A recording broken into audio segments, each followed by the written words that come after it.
Hey guys, প্ৰথমে আপোনাক welcome কৰিছো জব এলাৰ্টছ কি ইউটিউব চেনেলত। তো মই আজি এই ভিডিঅ'ত আলোচনা কৰিম মেডিকেল এণ্ড হেল্থ ৰিক্ৰুইটমেণ্ট বৰ্ডৰ পৰা ৰিকুৱাৰমেণ্টৰ কাৰণে নটিফিকেশ্যন আহিছে আৰু তাৰে কমপ্লিট ডিটেইলছ মই আপোনাক এই ভিডিঅ'ত প্ৰভাইড কৰিম।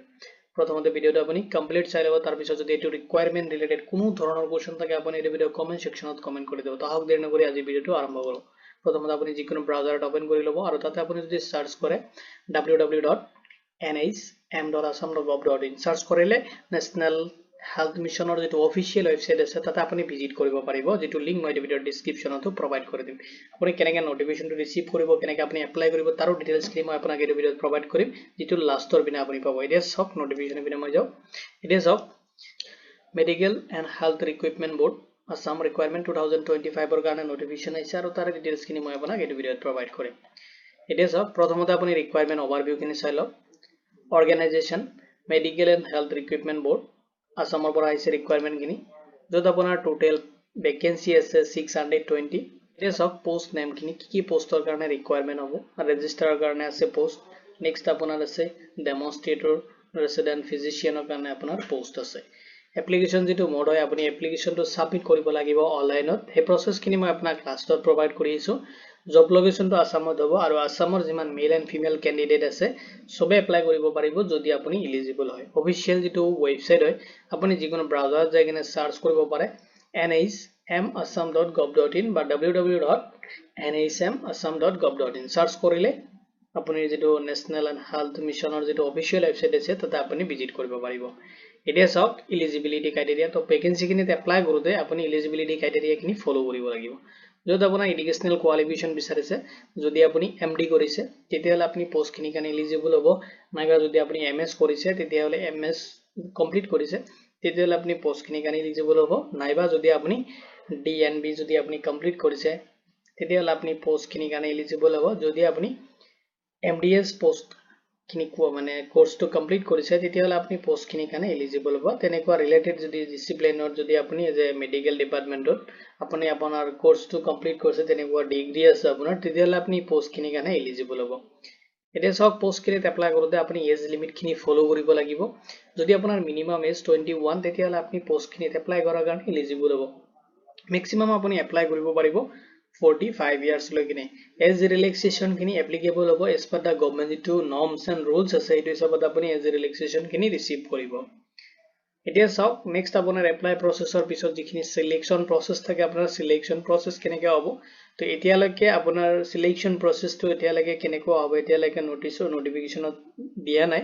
তো লেটাৰ অলপ মানে নটিফাই কৰিব আপোনাৰ যেতিয়া আপোনাৰ এপ্লিকেশনখিনি আপুনি সাবমিট কৰা কমপ্লিট হ'ব, তাৰ পিছত আপোনাৰ যেটো এক্সাম সিলেকশন প্ৰসেছ হয় সেইখিনি নটিফিকেশন জৰিয়তে এতিয়া প্ৰভাইড কৰি দিব। যদি আপোনাৰ ৰিটেন এক্সামিনেশ্যন হয় বা তেনেকা নটিফিকেশন আহে তেতিয়াহ'লে আপুনি ৰিটেন এক্সামিনেশ্যন এটেম্প কৰিব লাগিব। যদি ৰিটেন এক্সামিনেশ্যনৰ কাৰণে নটিফিকেশন নাহে তেতিয়াহ'লে আপুনি কোনো ধৰণৰ ৰিটেন এক্সামিনেশ্যন দিব নালাগে। নেক্সট চাওক ইন্টাৰভিউ এণ্ড ডকুমেন্টছ ভেৰিফিকেশ্যন দুটা ফিক্স হয়। আপোনাৰ ইন্টাৰভিউ হ'ব এণ্ড ডকুমেন্টছ ভেৰিফিকেশ্যন ফিক্স। আপুনি এই দুটা ফেচ কৰিব লাগিব। যদি ৰিটেন এক্সামিনেশ্যনটো মানে এপ্লিকেবল হয় আপুনি এটেম্প কৰিব লাগিব, যদি আপোনাৰ এপ্লিকেবল নহয় বা তেনেকুৱা নোটিছ নাহে তেতিয়াহ'লে আপুনি ৰিটেন এক্সামিনেশ্যনটো এটেম্প কৰিব নালাগে। তো নেক্সট চাওক আপুনি এপ্লাই কৰোঁতে এপ্লিকেশ্যন ফি পেমেন্ট কৰিব লাগিব আৰু এপ্লিকেশ্যন ফিটো আপোনাৰ কেটেগৰী ৱাইজ ডিভাইড কৰি দিয়া আছে। সেইটো কেটেগৰী হিচাপত আপোনাৰ এপ্লিকেশ্যনটো মানে সাবমিট কৰোঁতে আপোনাৰ এপ্লিকেশ্যন ফিখিনি আপুনি সাবমিট কৰিব লাগিব।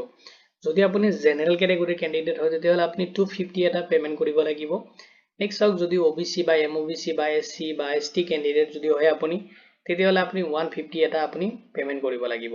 নেক্সট চাওক যদি আপুনি পিডব্লিউডি ক্যান্ডিডেট হয় তেতিয়াহ'লে আপুনি কোনো ধৰণৰ এপ্লিকেশ্যন ফি পেমেন্ট কৰিব নালাগে। উইদাউট ফি আপোনাৰ এপ্লিকেশ্যন প্ৰসেছখিনি আপুনি কমপ্লিট কৰিব পাৰিব আৰু পেমেন্টখিনি আপুনি কৰিব লাগিব অনলাইনত, য'ত আপুনি ইউজ কৰিব পাৰিব debit card, credit card, net বেংকিংৰ থ্ৰু।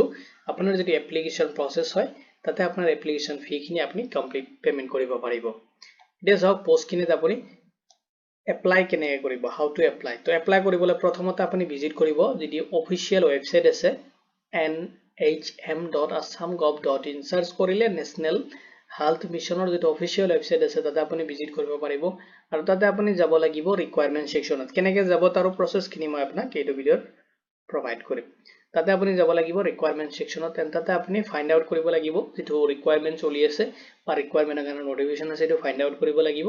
তাতে আপুনি এপ্লাই বাটনত ক্লিক কৰি কিনে আপোনাৰ এপ্লিকেশ্যন ফৰ্মটো আপুনি ফিল আপ কৰিব লাগিব যেটো অনলাইনত কৰিব লাগিব নেক্সট আপুনি আপলোড কৰিব লাগিব ৰিকুৱাৰমেন্ট ডকুমেন্টছ খিনি যি ডকুমেন্টছ লাগা আছে এখিনি আপুনি তাতে আপলোড কৰিব লাগিব আৰু নেক্সট আপোনাৰ এপ্লিকেশন যেটো এপ্লিকেশন ফি হয় হেখিনি পেমেন্ট কৰি কিনা আপোনাৰ এপ্লিকেশনটো আপুনি ফাইনাল সাবমিট দিব আৰু ফাইনাল সাবমিট দিয়াৰ পিছত আপোনাৰ যেটো এপ্লিকেশন একনলেজমেন্ট ৰিসিভ লগতে আপোনাৰ যেটো পেমেন্ট ৰিসিভ হয় এজ এ ফিউচাৰ ৰেফাৰেন্সৰ কাৰণে আপোনাৰ তাতে আপুনি প্ৰিন্ট আউট ৰাখিব It is of important dates kini to online যেটো application start হবো 6 April 2025 ৰ পৰা আৰু apply যেটো last date হয় আপুনি আপোনাৰ application টো আপুনি last submit কৰিব পাৰিব 25 April 2025 লৈকে যদি আপুনি interested and eligible হয় তেতিয়া হলে আপুনি apply কৰিব পাৰিব important link খিনি মই এই ভিডিওৰ descriptionত provide কৰি দিম যত আপুনি official website ৰ link notification ৰ link and apply link টো আপুনি পাইছো যেতিয়া application online apply start হবো তেতিয়া মই link টো মই এই ভিডিওৰ descriptionত provide কৰি দিম